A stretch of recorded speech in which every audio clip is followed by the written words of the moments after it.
वज़ीर-ए-आज़म आज़ाद कश्मीर अब्दुल क़य्यूम नियाज़ी के खिलाफ तहरीक अदम एतमाद जमा तहरीक अली शान सोनी, अकबर इब्राहिम और माजिद खान ने जमा कराई है।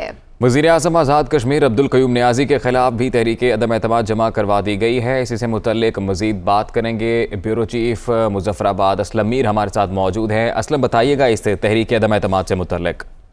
देखिए, ये एक मुनफरद तहरीक अदम एतमाद है जो वज़ीर-ए-आज़म आज़ाद कश्मीर सरदार अब्दुल क़य्यूम खान नियाज़ी के खिलाफ अपने ही वज़रा ने जमा करा दी है।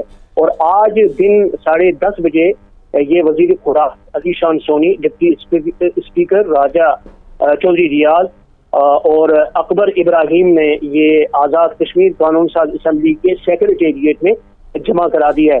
अब इस वक्त अगर देखा जाए कि आज़ाद कश्मीर कानून साज असम्बली में जो अरकान असम्बली की तादाद है वो 53 के करीब है, PTI के पास 32 है, जबकि सिंपल मेजॉरिटी के लिए यानी कि इस तहरीक अदम एतमाद को कामयाब करार देने के लिए आपको 27 अरकान असम्बली की जरूरत है।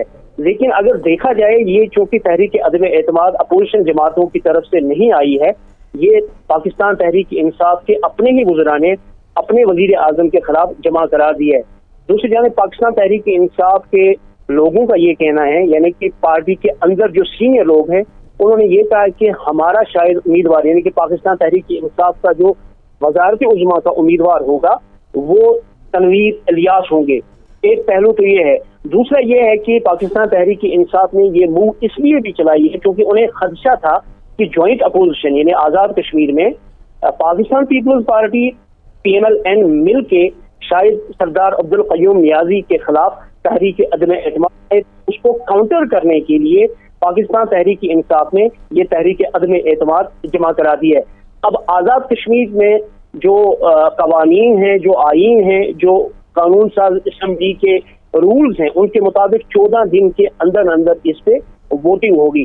दूसरा पहलू इसका ये भी है कि अगर 14 दिन से पहले ये तहरीक अदम एतमाद आज़ाद कश्मीर के इन वज़रा ने वापस ली तो इसके बाद भी आप ये कह सकते हैं कि सरदार अब्दुल क़य्यूम नियाज़ी को मजीद 6 माह मिल जाएंगे, यानी उनके खिलाफ जो है तहरीक अदम एतमाद जमा नहीं करा दी जाए। जी बिल्कुल, कानून के मुताबिक 14 दिन के अंदर वोटिंग कराना होगी। बहुत शुक्रिया आपका, असलम हमारे साथ मौजूद है।